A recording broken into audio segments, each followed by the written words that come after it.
Right, okay, we're going to start. And as you see, the Reporting Scotland, and I'm going to start with a poem.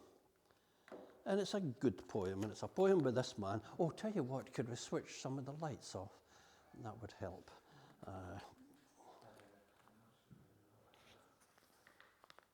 Oh, yeah, that's perfect. That's better. Yeah, that's much better.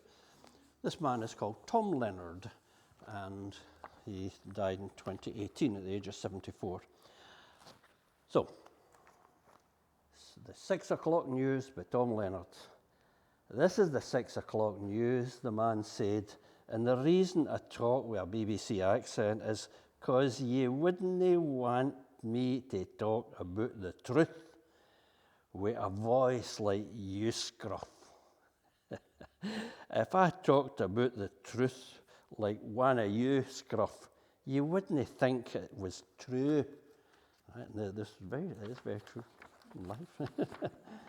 I just want to you, Scruff, talking. There's a right way to spell and a right way to talk it. This is me talking your right way of spelling. And this is me truth. You don't know the truth. Yourselves, because you can't talk right. This is the 6 o'clock news. Belltop. And that's by Tom Leonard. And it does sum it up. You get people conditioned to hearing posh voices on the television, and then a local person speaks, and they say, tut tut, can't speak properly. So I thought we'll present that this talk will be on the basis of, broadly speaking, a sort of what I would call the omnibus edition of the news from about 140 years history of Maybole.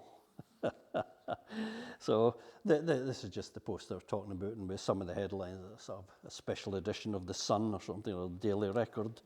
Now in 1560, I've got a lot of script here, and forgive me for having to look down at it, because, as I say, if I talk out my head, I'll be going on and on and on. This is the only way I can control the timing. I'm making sure, although I keep adding in wee bits like I've done just now. So it's Sir Duncan MacLellan. That's an ecclesiastical knighthood, sir. It's not one the king bestowed. In 1560, he was in Maybole, probably at the College Kirk, and he was named along with Dean Adam Maxwell in Crossraguel and Sir James Kennedy in Girvan. In the Earl of Morton's letter, he was the regent of Scotland at the time, empowering the Earl of Castles to arrest them for their idolatry of mess saying, meaning celebrating Mass. So, move forward just a few years, 1563, and 48 people were accused by the Reformed Church of attempting to restore popery at Kirkcosel, Maybole, Paisley, including John, Archbishop of St Andrews. Now, he was John Hamilton, the illegitimate son of James, the first Earl of Arran. He was probably only about 15. That sort of happened, you know, these families gave out these fancy jobs to their family. So there's John Hamilton, there's Hugh Kennedy of Blairchwinnacha. I haven't a clue what Blairchwinnacha is, but it's an awfully big name, and I'd love to find out.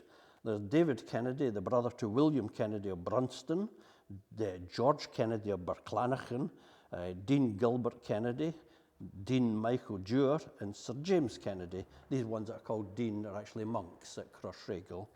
And for their part, Hugh and David Kennedy were imprisoned in Edinburgh Castle for celebrating Mass.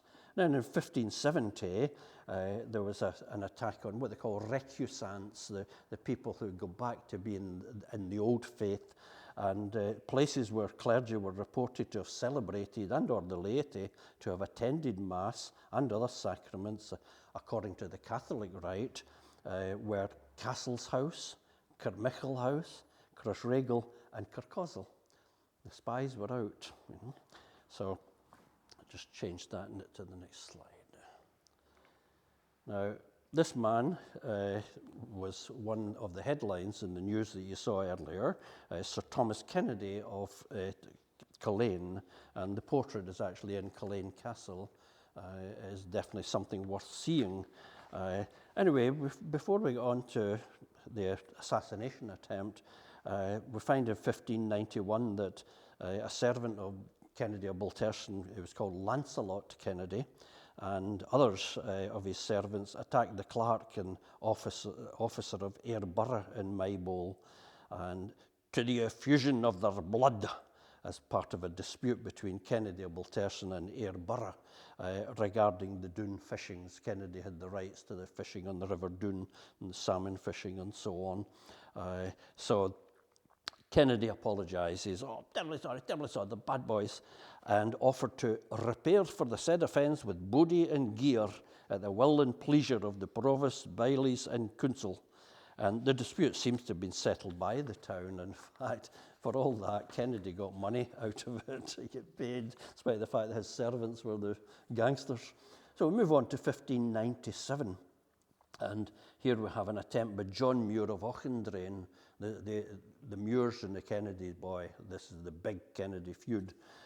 So Muir and a band of followers tried to murder Sir Thomas at his townhouse in Maybole, which is probably Maybole Castle. I'd almost certainly say it was that, but there we are. The record doesn't tell you exactly, but Maybole Castle was built about 1540, and here we are at 1597. So I take it that's the part. And as I say, it was part of the ongoing feud that led to the Battle of Brochlach in 1601, in the winter of 1601, when about 83 of the Laird of Burgundy's followers and servants and so on were coming from Ayr, carousing, going on the razzle in Ayr, and they're making their way home via the Colroy Road, and lying in wait was the Earl of Castles and 200 of his gangsters. They called them servants, which sounded nice, but they were thugs.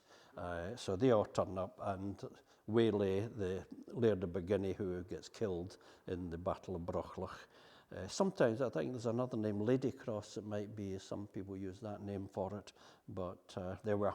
So the following year, because this is tit for tat, this is mafia, you know, it's tit for tat stuff. And on the 12th of May, Sir Thomas Kennedy of Culzean, spending the night before in Greenan Castle with his half-brother, John Kennedy of Balterson, and Lancelot is also there with them, playing cards, drinking the wine. So in the morning of the 12th of May, Sir Thomas and his servant Lancelot leave to travel to Edinburgh. But they get waylaid in the sand dunes at St Leonard's. There used to be an old chapel not far from St Leonard's Church in Ayr, and I think they've used the word chapel in one of the street names. But anyway, they get waylaid in the sand dunes there, and Sir Thomas gets murdered by Thomas Kennedy of Drummurchie, of the Burgundy faction. And the gang involved in the killing was Thomas Kennedy himself, who was the brother to the Laird of Burgundy, the young man that got a spear through the neck, and Walter Muir of Cloncaird, Thomas McAlexander, Thomas Wallace, and a boy called Gilbert Ramsay, and a borderer, William Irvin. And my goodness, these borderers were romanticised as border reivers, which is nonsense. It's like saying in 200 years' time that drug dealers are romantic creatures. The border reivers were nasty, evil people. So don't fall for the romantic notion. Anyway, we now come to John McIlvaine of Grimmet. Oh, my apologies, I've gone maybe just a wee bit. No, we'll keep it on here. This is the one. So there was a complaint by John McIlvaine, the younger Laird of Grimmet, as follows. In November last, while repoising himself in sober manner within the Cache Pool of Maybole, he was there attacked and shamefully treated by John Kennedy of Blairchwan. We're in Kennedy of Blairchwan's house, the new. Now, it was accompanied by John MacDougall of Fruch, which is actually a McDowell from Galloway, Gilbert Baird, the younger of Kilheeney, David Sinclair in Clonachie, Thomas McCulley, son to John McCulley in Clioch, Thomas Girvin in Kilbride, Thomas Ferguson in Glenheed, William McTaggart at the Kirk, John Sclater in Maybole, James Kennedy of Brochlach, and Thomas Mackelman in Bogtoon. big gang attacking the guy. And here's the actual original thing. I'll explain cage pool in a minute. This is a cage pool. It's called handball nowadays, but I'll explain that in a wee minute.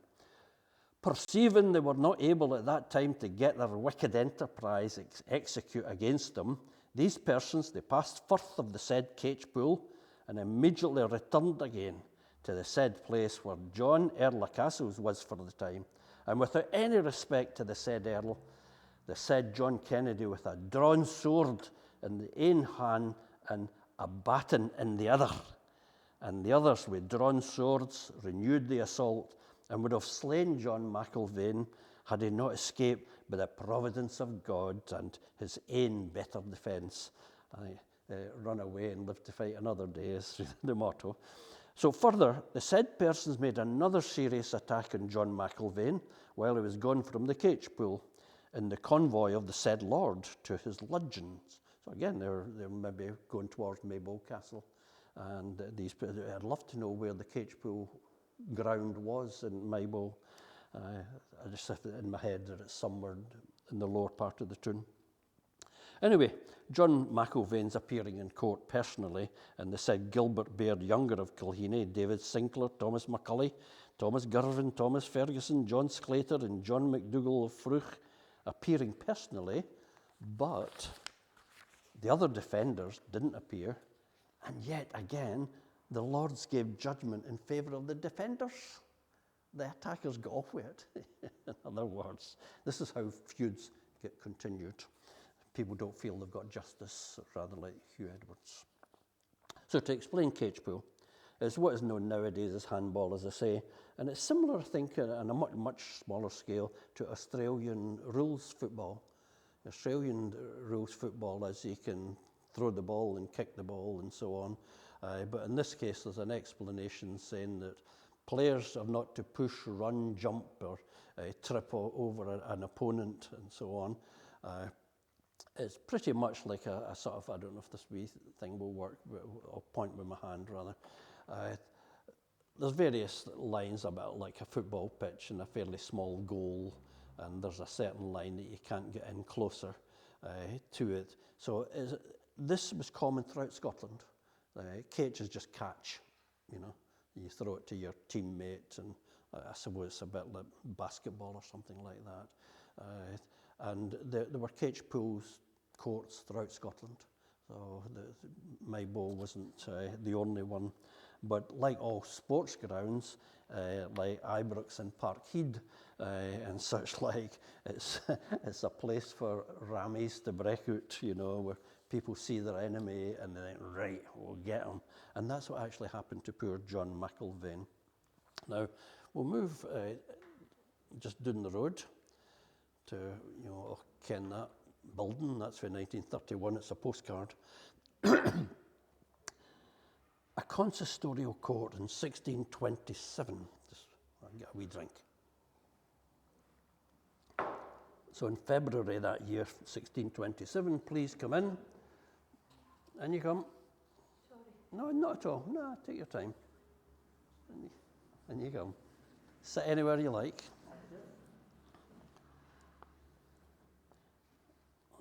So this is the news for Scotland. 1627 we're up to in February. A consistorial court, that's a special church court, was being held at Crossraguel. And there was a counterclaim made by James Ross, the clerk to the Baillie of Carrick, against Alexander Kennedy of Culzean. This guy keeps popping up, this Alexander Kennedy, for threatened assault. So Sir James Hope of Craighall, the King's Advocate, and James Ross, the clerk of the Baillie that I've just mentioned, complained that though the wearing of hagbutts and pistols is strictly prohibited, yet in February 1627, when the complainer was in a fenced court in the consistory of Crossraguel, employed in his calling, Alexander Kennedy of Culzean, out of his malice and hatred against him, came with David Kennedy, his brother, John Crawford, his servant, and others armed with swords, hagbutts, pistols, and other weapons, and without respect to the court of judgment of the Baillie sitting there, upbraided the complainer, calling him false double knave. And avowing if he had gotten a grip of him at that time, when, as he alleged, the complainer shot out a note directed by him that he should have riven the hide off your face, and that he knew not what held his hands, but he would have cut the nose off his face. So, this sounds good fun. This is just a church court. This is going on. Now, in August the same year, being prevented by some persons at that time from any violence, but still continuing in his bloody resolution, on August last, understanding that the complainer would be at a tryst in the kirk of Colmanel, they went there for the execution of their purpose. But the complainer, Ross the Bailey, was getting word of their intention, and he didn't go. And recently, on 1st January instant, understanding that the complainer was in Maybole, the said Alexander Kennedy came thither with his servant Ramsay, carrying a musket, intending to shoot him therewith, and sought for him for that end. And the said persons continually carry firearms for his molestation, sending divers fearful bodwords unto him. Bodwords are threats. Oh, I'll give you a doing. So, not a nice place, this town, was it? Oh dear. So we'll move on to this map, which is a 17th century map. This is a detail from it. This map was drawn originally in about 1590s by a Scot called Timothy Pont, who mapped the whole of Scotland. Travelled around all Scotland over about 10 years or so. Sadly, when he sought a publisher, the publishers were too greedy, and they wanted lots of shekels to print his map, and he died without it being printed. But through the intervention of some other lairds, these manuscripts reached Amsterdam, and the world's greatest publishers of maps were a company run by Johann Blau in Amsterdam. And in 1654, this map was printed as part of an atlas novus, as they called it, a new atlas. And at that time, in 1654, Scotland was the best mapped country in the world. 20,000 place names. Astonishing. And so, some of the spellings get a wee bit, here you see Culty Yowen, and there's Balterson. This is Balterson Castle here, and the Mochram Hill and so on. Crashrego's down here. And there's another place called Baltersa. Dean's Mill is here. Fordhouse, Baird's Fordhouse and so on. Dolcome's just off the map. But look at Maybole. I don't know why sometimes it's Maybole and sometimes it's Maybole, but we'll not worry about that. So look, it's all big towers. And it's reckoned at the time there were about 20 tower houses like this one and Maybole Castle. Maybole Castle was obviously the biggest because the man that owned that was the richest in town. Ridbury, you'll recognise, the house is not there anymore. Kirkland, Brochlach is up here, and that's Nether Brochlach. That's over Brochlach, and that's Nether Brochlach. And Dulach, Rancock, which is down in the road, you go down a dip to go to the electric bray. So this is a lovely record here, and in 1628, I talked about Fordhouse down here, John Macruiter in Fordhouse of Kilheeney, named along with several others in a complaint by James Kennedy, heir of Blair Juan, against John Ferguson of Kilcurran, that he, Ferguson, and others heavily armed, here we go again, invaded the house of Gilbert Baird of Kilheeney in Maybole. So one of these towers was Kilheeney's tower, another was what we're in now. And they did that while Kennedy and Baird were asleep. And there was a counterclaim comes along from Ferguson of Kilcurran and said, I didn't do it, so to speak. A paraphrase, that's not the record. So that was 1628, but we now go to 1629. These things drag on. Peter MacClurg is named with several others in a complaint by James Maxwell, the King's Messenger, while executing letters of caption, it's a special legal term, at the instance of John Ferguson of Kilcurran against James Kennedy of Blair Juan at Kennedy's house in Maybole. You're in the very room. that he and his assistants had no sooner entered the house than Kennedy closed his chamber door, which could have been anywhere in this building, shut his door, and threatened anybody that tried to break in that he would shoot the first person that forced their way in. Then, by the ringing of the kirk bell along the road there, and the beating of a drum, a big lambeg drum probably, and a mob of 300 heavily armed men. 300! This is like the riots they've had in England about immigration and so on. Including McClurg, who's part of the 300, they gathered and threatened the life of Maxwell. Can you picture the scene outside this very building? 300 people blocking the street. Let's get at them, let's get at them. It's like, burning torches and swords waving in the air. I suppose it is a bit like West Side Story, really, where there's going to be a rumble tonight, once word spread, or schoolboys saying, fight, fight, fight. It would have been the same thing, all the scruff and ruffians of the parish would have turned up. Anyway, now move a wee bit later that year, and we're talking about Gilbert McGrain, a servant to Francis Muir. Here the Muirs again appearing, and he was the son-in-law of John Ferguson of Kilkerran, and he was named with others in a complaint by Alexander Kennedy of Culzean, Alexander again, and David Kennedy's brother again, against John Ferguson of Kilkerran, McGrain, and others. They've long sought to kill the Kennedys, and at least from May to December 1628, they'd gone about with firearms for that purpose. In particular, on 22nd November 1628, the defendants deceitfully forced entry to the dwelling house of the Laird of Blairchwan in Maybole. In December, at Milton of Culzean, they lay in wait to attack Alexander Kennedy, a justice of the peace. In his defence, McGrain claimed, I only had my maester's pistol. He wasn't armed to the teeth, but he still had a gun. And, now, James Ross, the clerk of the Bailey clerk that I mentioned earlier, he made the counterclaim. See, this tit for tat, back and forward, on the grounds of the hatred the Kennedys had for him, which we had talked about earlier at that consistorial court at the Abbey of Crossraguel, and back in February 1627. Whew. So we now move to 1630. Fergus McCubbin, probably an ancestor of Bill McCubbin of Maybole, I don't know. And he raised a complaint against Gilbert Baird, sometime of Kilkenny, that when McCubbin returned to the town of Maybole, he was fiercely set upon by Baird, who cut his clothes with a sword with the intent of murdering McCubbin. Baird failed to appear before the Lords and was put to the horn, was the legal term.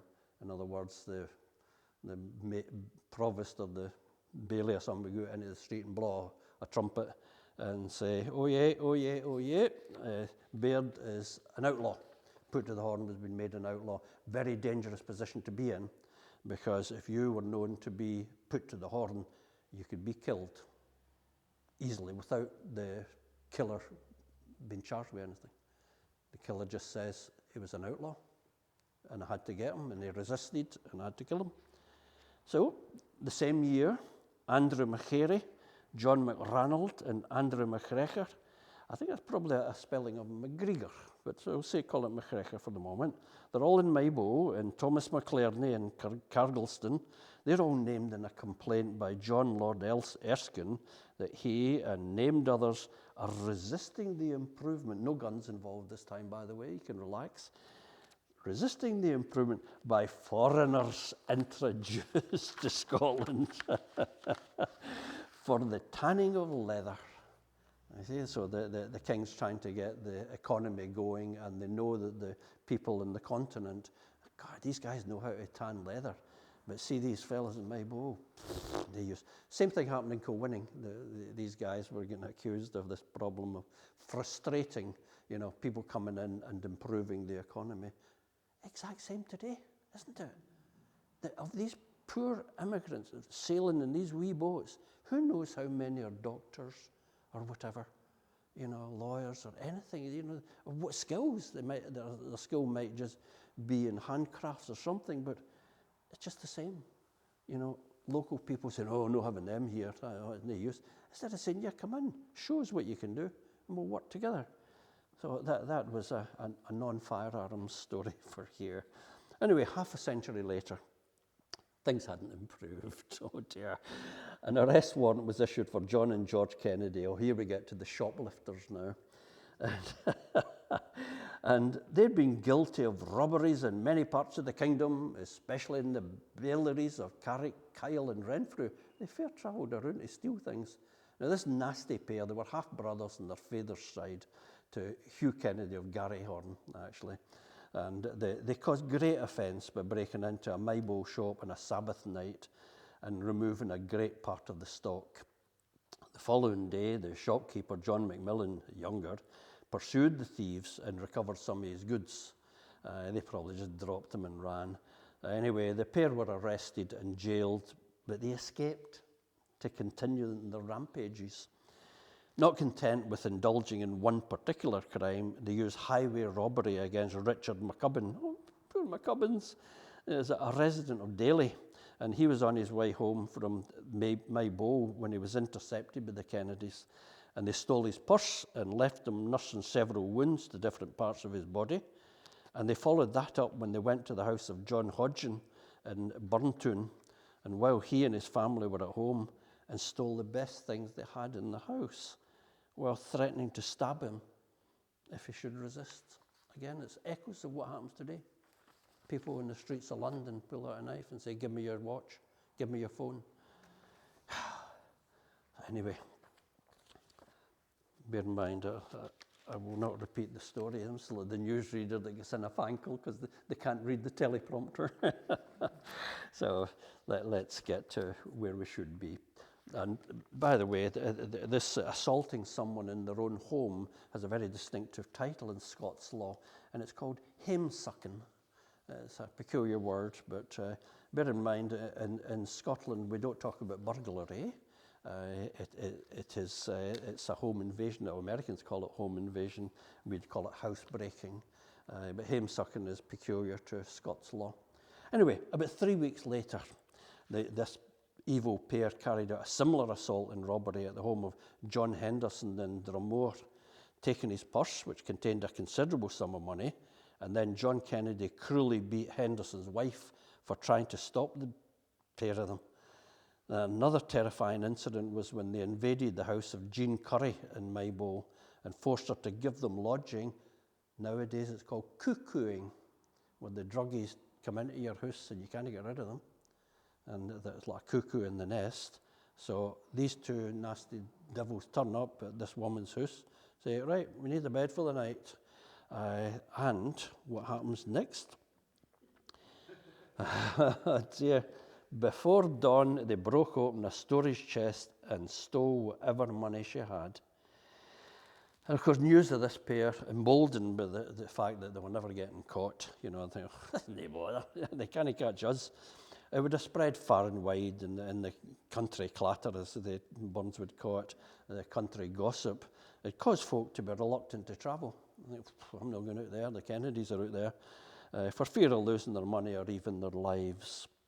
But in October 1663, the Lords of Council granted full power and commission for the apprehension of the Kennedys, and that was given to Alexander Kennedy of Kilheeney, alias of Craigoch, and he was the Bailey Depute of Carrick, and also Thomas Kennedy of Kirkhill, John McMurray of Cultyowen, John Kennedy in Barsheen, and Captain John McReth. They were all to hunt down the evil pair and convey them to Edinburgh to face justice. And sadly, I don't know what happened thereafter. I don't know what their fate was. One hopes that they did get caught and face the maiden in Edinburgh, that's the guillotine, or just get hanged, whatever. So we're moving forward in time again, and it's just a very short reference here. Janet McQuater, she was a spouse of John Kennedy, a tailor in Maybole, and she was named in a charter by John, the Earl of Castles, and it mentions a low tower and houses, etc. in Maybole, and that takes us back to these towers. So the big towers were the people with the big money, and a low tower probably consisted of a barrel-vaulted ground floor, then a main chamber at the next floor, and then probably an attic. So they called it a low tower, whereas Maybole Castle would be a high tower. Anyway, just moving on sharply from that to the 17th of September in 1689, and it's a proclamation by the Lords of the Privy Council that supplies of meat, drink, corn and straw are to be made available to Major General Lanier's regiment of horse en route through Maybole to Ireland. Note the date, 1689. What happens next? Anybody know what happens next? Well done. Big clue, 1689, 1690. Right.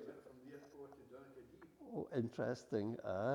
So here we are at this famous date, 1690, and it's a result in favour of the Bailies of Maybole. So again, I'll read what the legal document is saying. Anent a petition, if you don't know what the word anent is, it means in reference to, right? Good Scots word, anent. Anent a petition given in to the Lords of their Majesties Privy Council by William Montgomery and John Macmillan, the present bailies of Maybole, for themselves and in the name and behalf of the inhabitants of said borough and jurisdiction of Carrick, within which the same lies, showing that where the petitioner, upon the faith of the said Lords, proclamation of the 17th of September 1689 years, did furnish to several troops of Major General Lanier his regiment of horse in their march to Ireland, several quantities of meat, drink, corn and straw, and did state their accounts with the officers and soldiers, and as such of them as did subscribe to give a receipt for what they got. Some didn't, and that was the problem. They subscribed their accounts. The petitioner did conform to the said proclamation. It appeared before 2 commissioners of assessment of the shire, and having produced their accounts before them, they did depone, as they say, they did insist that, bear with me, as I lose my place, like the newsreader that can't read the teleprompter. Here we are. Verily thereof, they had the truth, as the same subscribed by the petitioner and the said's commissioners therewith produced to the said's lords would testify, and where the said's officers and soldiers had granted precepts, receipts, of bullocks, sheep, and breed, whereupon there was no prices set by the shire, the petitioners craved that the said's lords should modify the same according to the rate in the country, namely, bullocks at 20 pun the piece. That's how much a bullock was worth, 20 pounds Scots. The sheep at 3 pounds the piece, and the cake of breed being in 4 of meal. 4 is a 4th part of a peck. You know the Burns song, Wully brewed a peck of malt. Peck of malt. So it's a measure, a standard measure, and a 4th part was also called a lippy. And it's a dry measure. And it was 1 3/4 pounds of weight. So we're talking in the case of the meal for the bread making, 1 3/4 pounds, and that was valued at 2 pence. Interesting, and that's 2 Scots pennies when they were worth much. So we therefore humbly crave the said lords to order the petitioner's payment of the said's accounts, conform to the assurance given by the said proclamation upon the truth thereof. They arrested without exacting a 6pence from the said troops, as the petition bears. The Lords of His Majesty's Privy Council, having heard the petition, they remit the consideration thereof to the Lords Commissioners of the Treasury.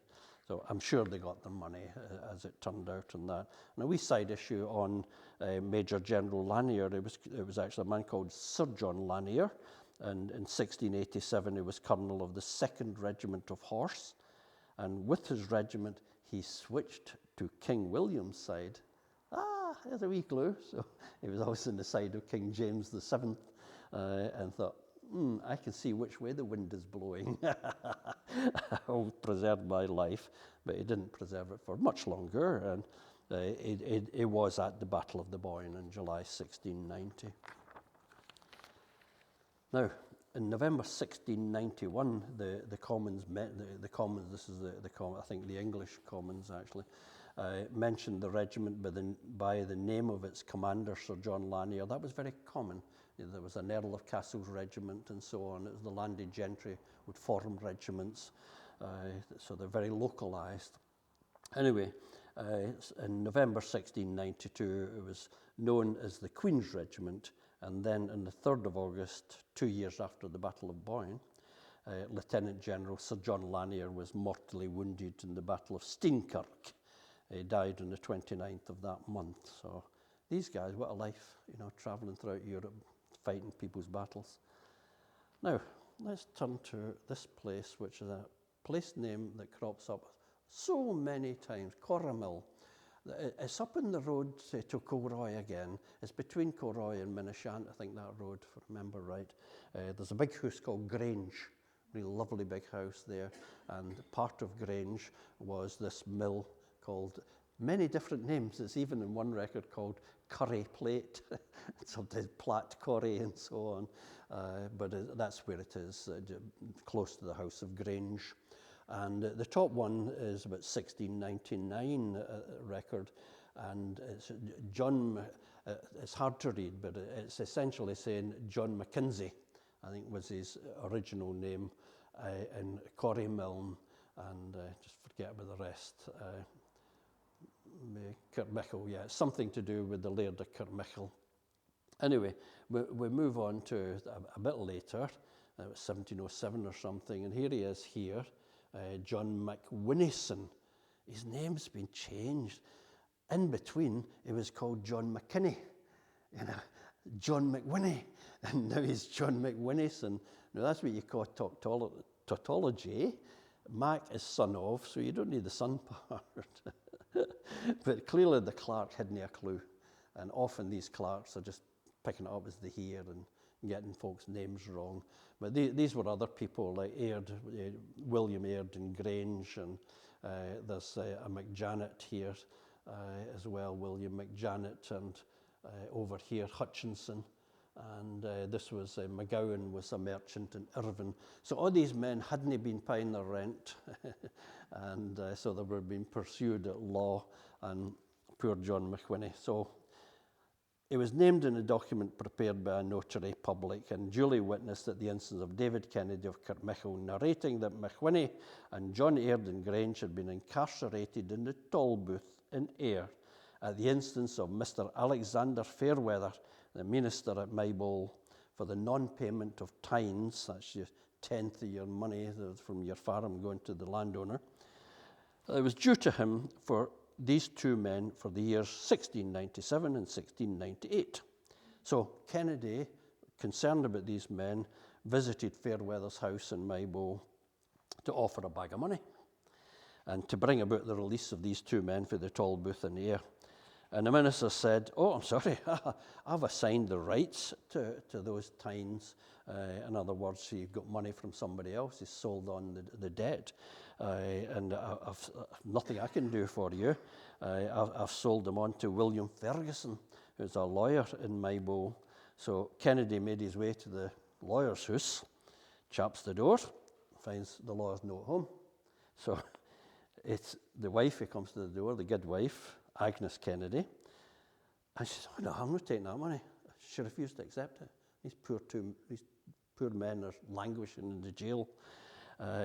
So Kennedy sought a remedy at law, and this is what the next step was, and he was demanding costs, legal costs and so on, of trying to get these men released. And here's some names of witnesses at the eventual legal event. Robert McCall and John Kennedy, former bailies of Maybole, William Dunlop there, and Andrew McMurtry, servant to Kirkmichael. And that was in June 1699. So those are just some of the stories that we've trawled out of the history of this wee town. And I hope you've enjoyed that talk, and thank you very much for your attention. Thank you.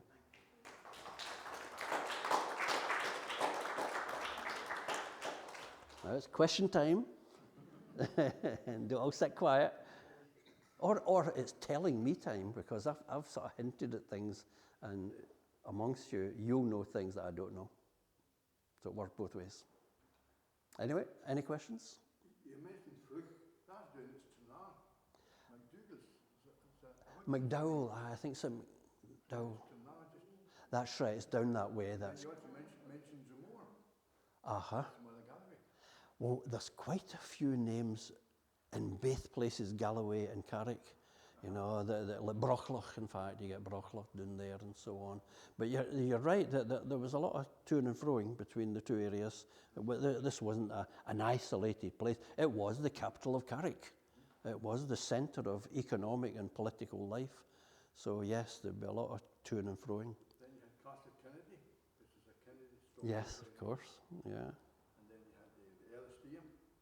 Mm-hmm. This the Keep and Bar. Mm-hmm. The first Ellistea Keep and Bar. Yeah. That year. Yes. Oh no, it just conjures up a different picture of the place. You know, we see a high street full of traffic and so on, but back then, you know, there'd be horses, of course, like the regiment.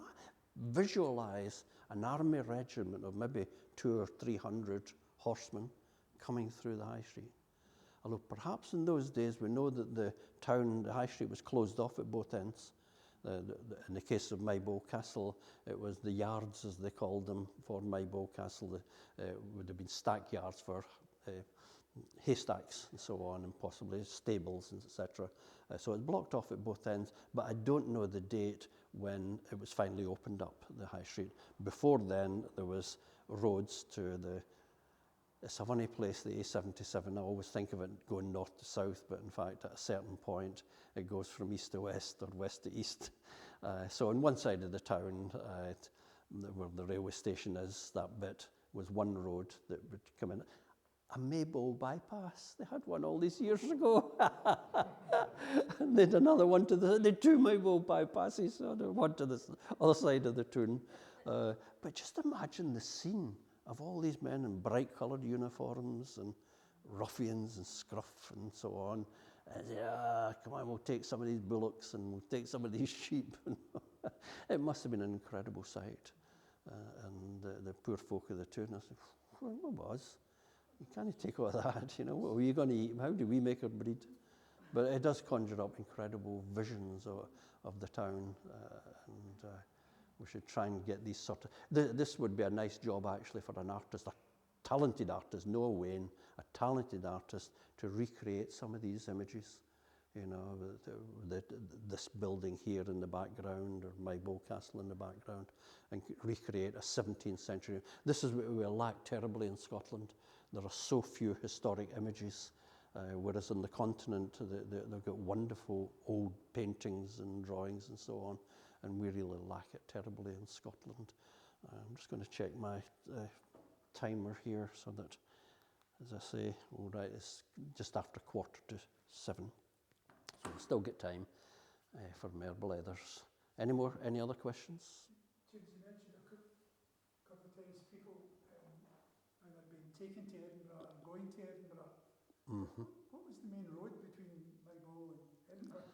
I think probably through Muir Kirkway, I'd guess, yes. Because, of course, this is one of the things, that Timothy Pont map you saw, Pont marked out very few roads. And you only know that there were roads there because you see a bridge. And even bridges, there were very few marked on the maps. And you only get a clue there was a bridge because there's a place called Brig End. So all these wee clues when you went backwards. But yes, there are no proper roads, but tracks, there'd be tracks. But yes, it's an interesting point, you know. This, I suppose, is how, like the Colroy Battle of Brochlach, you know, that the Kennedys would know if the Burgundies are in town, they've only got two ways to get here. You know, it's one way or the other road.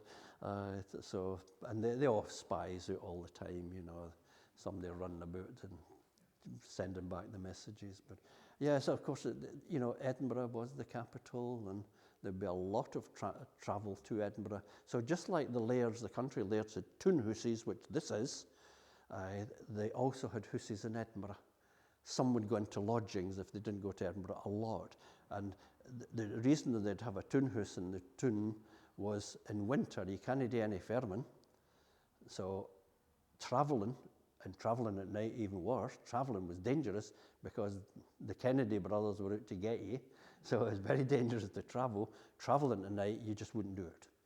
You know, so if you were invited to somebody's castle for dinner, you had your dinner about 4 o'clock in the afternoon. You wouldn't travel in darkness, too dangerous, because there weren't proper roads, and apart from the highwaymen out to get you. Everybody eats so early now. Oh, sorry, say that again. Is that why everybody eats so early now? Okay, 5 o'clock. Yeah, absolutely. But yeah, so these are sort of funny things that you realise that life wasn't exactly the same, you know, and goodness knows how these people, maybe we do know how they occupied themselves when it got dark in winter, because it'd be a long nights and long months of just can't do any farming, you know, because the weather was far worse back then. You know, way back in the 1690s, Scotland had a thing called the 7 ill years, the 7 bad years. And I think it was from something like 1695 to about 1702 or something like that. There were 7 years of bad harvests and a lot of really hunger and so on. It wasn't quite famine situations, but there were great shortages of food. And that was because of very severe winters, you know, and crops get destroyed and so on. And we know this also in the 17th century, even in London, where the River Thames was frozen for months. And people having parties, barbecues, burning furnaces, you know, getting what do you call it, a wood burner, so onto the ice on the Thames, and because the ice would be about that thick, you know, perfectly safe. But that shows you, and in the Netherlands as well, the canals froze over, and it's reckoned that was the origin of golf, that somebody drills a hole in the ice, and it seems a bad idea unless the ball could float. Maybe it's a wee plastic ball that floated, because if you got the ball in the hole, it'd just go way down. So it wasn't like a modern golf ball that would just sink. But yeah, so it's reckoned the Netherlands invented golf and not Scotland, and it was called Kauf in Dutch. And of course, they're famous for the skating and so on the canals. But yes, you've got to envisage a totally different way of life that I suppose this is how folk tales and songs and poetry and legends and so on were perpetuated, because people were spending long winter nights sitting in the house. And of course, if you were poor, you couldn't sit up to all hours with a candle burning. You know, and you know the phrase, it's not worth the candle. You know, what's the point of sitting up or having an argument? You're just burning that candle down. And we know the other one, burning the candle at both ends, was riotous living. But that you would find people used tapers and animal fat or oils and so on, a wee cruisy light. It must have been miserable, you know, very, very poor light. And a lot of Burns's poems and songs must have been written by either candlelight or a taper light, you know, and totally different way of life. And all the time you're just waiting for springtime to come, which is why you know, you get special celebrations in springtime because the new season has started.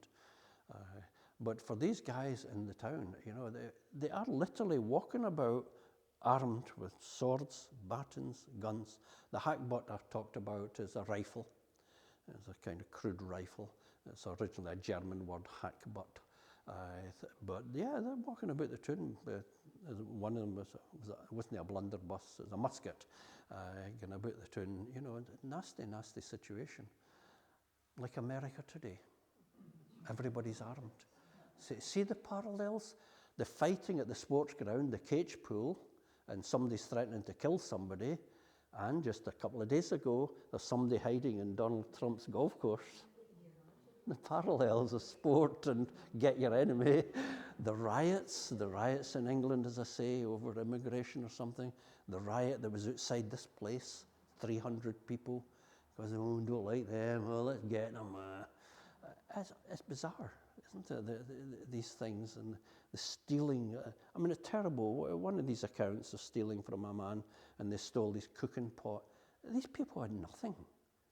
That cooking pot was the only cooking pot that man owned, you know, and there was also some meat in it as well, you know, so they literally took the food out of the man's bloody house, you know. Terrible people. They weren't honourable people at all. They were thugs and nasty people. They're not romantic. You know, a lot of the things like the Grey Man is a romantic portrayal of these people. They were not the least bit romantic. They were murderers and thieves, sadly. And it's not that far behind, you know, in terms of history. It just conjures up a terrible picture of people constantly fighting and tit for tat and murdering and robbing and beating people up. For what? For what purpose? A lot of these bad deeds are often fueled by alcohol. Yes. So were there such things in public houses and Yes, they were called hostler houses. A story I didn't give you there, which, because of the timing, was a laird from Galloway, Maxwell, and this was after 1560, and this laird was trying to create a counter-reformation. So he wanted the Roman Catholic right back. So he was in communication with Spain to say, come on, guy, give us the money, and we'll toss out these Presbyterians. Well, I don't think they were called Presbyterians at the time. They were just simply Protestants because they protested against the Catholic faith. So yes, Maxwell turns up at Crossraguel, chaps the door there, because there's plenty of monks. The monks were still there until about 1602, you know, 40 years after the Reformation. And he goes and chaps the door and says, let me in, let me in. And they get lost, go away. So he had to go away. They didn't let him in. And they come up to Maybole, and there are people chasing him. You know, the law was already out, sort of in hot pursuit. And he was found in a hostler house in Maybole. And the wifey comes in and says, oh, Mr. Maxwell, there's men bracking down the yett, the gate, the doorway, you know. You better get out, son. And he leapt out a window, and he was found in the fields, hiding in a bush in the fields. Yeah, this is an unbelievable story. And that's quite a long narrative, actually, that story. I could do it probably only on that and the attempts to have a counter-reformation. But it's a lost cause, of course. It's a bit like the Jacobites, romantic thought, you know, but their day has gone, you know, and they had their Bonnie Prince Charlie and so on, but the game was up, you know, history had moved on. But, no, it's very interesting. All these wee tales are just, they're there, you know, we just need to go looking for them and try and promote them more. We've got 4 minutes to finish. Try and promote them more in Maybole, not in gory terms, but how terrible it was. It was worse on the continent. There is a bit of gaslighting goes on in Scotland. That's a term for conning people to think they were stupid. You're too wee, you're too stupid, you're too poor. And it's a terrible thing, and people do it to this very day with usually individuals, you know, to get somebody to change their will and make them think that they're mentally ill or something like that. It's called gaslighting. And that's the sort of message that goes out there. Oh, the Scots, if they weren't fighting the English, they were fighting each other. Oh yes, how tranquil it was in England when Henry VIII ordered the slaughtering of 30,000 Yorkshiremen and all the other killings he was in charge of. He's another Putin, simple as that. And on the continent, when you visit places in the continent, you will find that you're come into a town and say, hey, well, hold on, it's a walled town. The French called it a bastide. And so many of these towns have got walls around them. The only examples I know of in Scotland, St Andrews is one where the walls still survive. Edinburgh also had the Flodden Wall. After the defeat at Flodden, a wall was hurriedly put up in Edinburgh, and there's still a fragment of it down at the Netherbow in Edinburgh. But generally speaking, Scottish towns were open, including Ayr. If they put up barriers, it was because of the threat of plague, you know, the pestilence, as they would call it, that you didn't want foreigners coming in with bags of rags to sell their wares and so on, because that brought the plague. So the towns might be closed off at certain points. But generally speaking, Scotland was far more peaceful. And academics have researched this, and the amount of killing and so on that went on in the continent was far, far, far greater than what was going on in Scotland. So don't think of Scotland only as people fighting. How else could they produce beautiful works of art or build beautiful buildings? You can't build these wonderful castles like Maybole, beautiful carvings on Maybole Castle. You can't do that if you're fighting in the streets. You know, there were times of peace and there was money available. They weren't skint. And people think that with the Darien scheme collapsing, thanks to the English king and the Spanish, caused the Darien scheme to collapse. They colluded, although they were previously enemies. People say, Scotland was bankrupt. No, they weren't. The lairds were bankrupt. I've read testaments, last wills and testaments of these people, and it lists their debts, and they owe money to the farrier or the blacksmith or whatever. The ordinary farmers, these lairds borrowed money from their farming tenants. Scotland wasn't poor. And it was the lairds that got the bribes when we were bought and sold for English gold, as Robert Burns wrote. You know, there was the Earl of Glasgow was the man given a big poke of money to go around Scotland and dish out money to the lairds, not to the ordinary people. And that was the bribes that caused them to vote for the Union in 1707. And then in 1709, there was a vote in Westminster to revert from that union, say, oh, bad idea, guys, come on, let's get out. And it lost by 2 votes. 2 votes. And we know that previously, it was only the lairds that had votes, and the ordinary people didn't get a vote. So there's a lot. What I'm saying essentially is there are lots of interesting stories, but don't bury yourselves in wars and fighting and so on. There are many other good stories to tell. But there we are. So you've got less than 1 minute to ask a question if you're dying to. Now, what we'll do is if you're dying to ask me something, come forward, because it's now past 7 o'clock. And thank you very much, all of you. Thank you.